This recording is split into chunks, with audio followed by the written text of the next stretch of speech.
Welcome to the bakery, baby. Now look here, before we even preheat that oven or start sifting flour, let me tell you something true.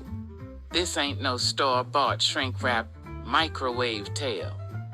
Nah, this here's a second line through memory, sweet and heavy, spiced with laughter, seasoned with sorrow, and glazed over with the kind of love you can't buy nor fake.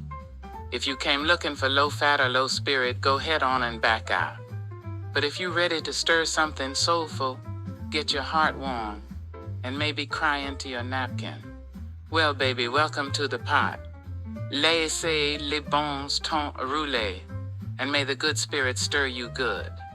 Sweet Potato Pie and the Spirit of Life by Kateb Nuri Alim Shuna.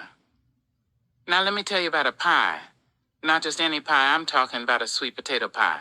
One made with scratch love in a kitchen fogged up with cinnamon, nutmeg, brown sugar, and butter so rich your arteries start tapping they feet to a brass band beat.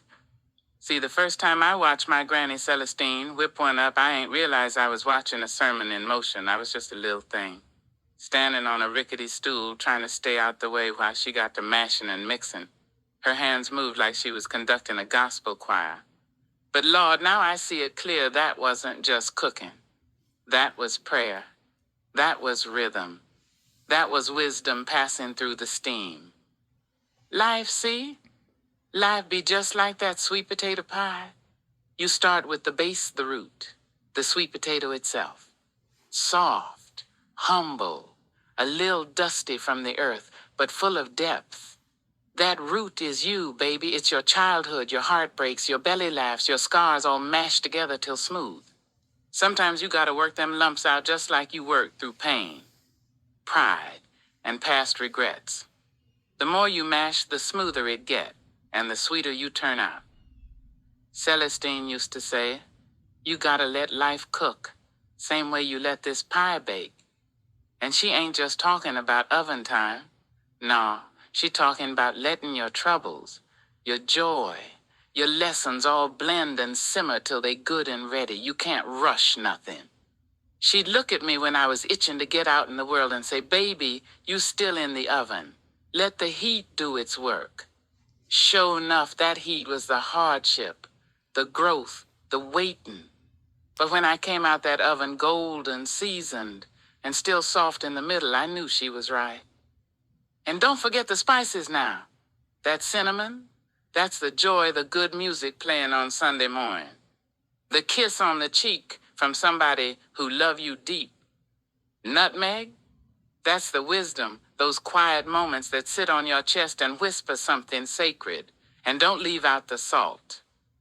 Oh, no, baby. That's the struggling, the disappointments, the hard goodbyes. But Celestine said salt brings out the soul. And she right again, without the salt, it's just sweet on sweet. You need contrast to know how good the good is. But let me tell you, above all things, Celestine taught me patience. That woman had the kind of patience that had put a saint to shame. In the kitchen, in the garden, in the way she dealt with folks who ain't know no better, always slow, always sure. Don't rush the pie, she'd say.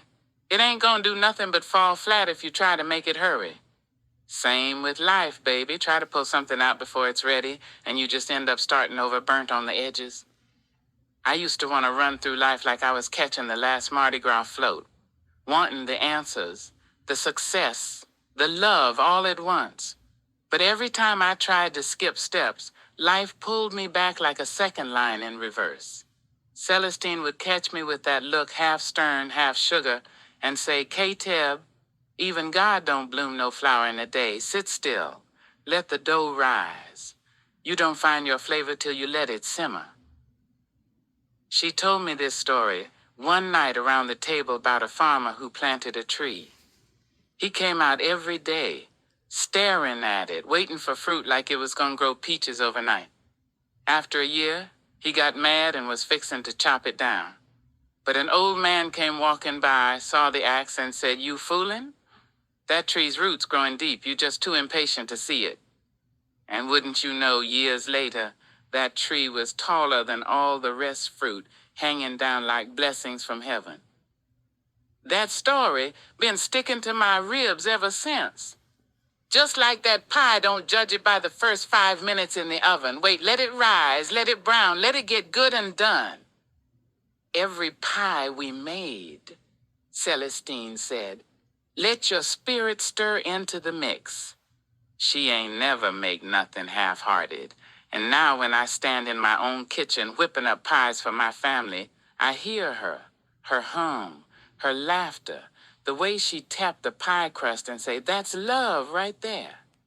I slow down, I breathe, I stir with soul, and I trust that what's in the oven, just like what's in me, gonna come out all right. So next time you find yourself rushing trying to make life happen on your schedule, wishing you was further along, stop. Breathe. Remember the pie. Ain't no great soul been made in a microwave. Let your life marinate. Let the music of your heart slow dance with time. Final word. When you stir up something in your kitchen or in your spirit, remember, sweetness comes from patience. Heat makes you rise. And a little salt, that's just the seasoning to make you shine. So live your life like that pie. Golden, tender, soulful, and sprinkled with a whole lot of love and just enough hurt to know joy when it come knocking.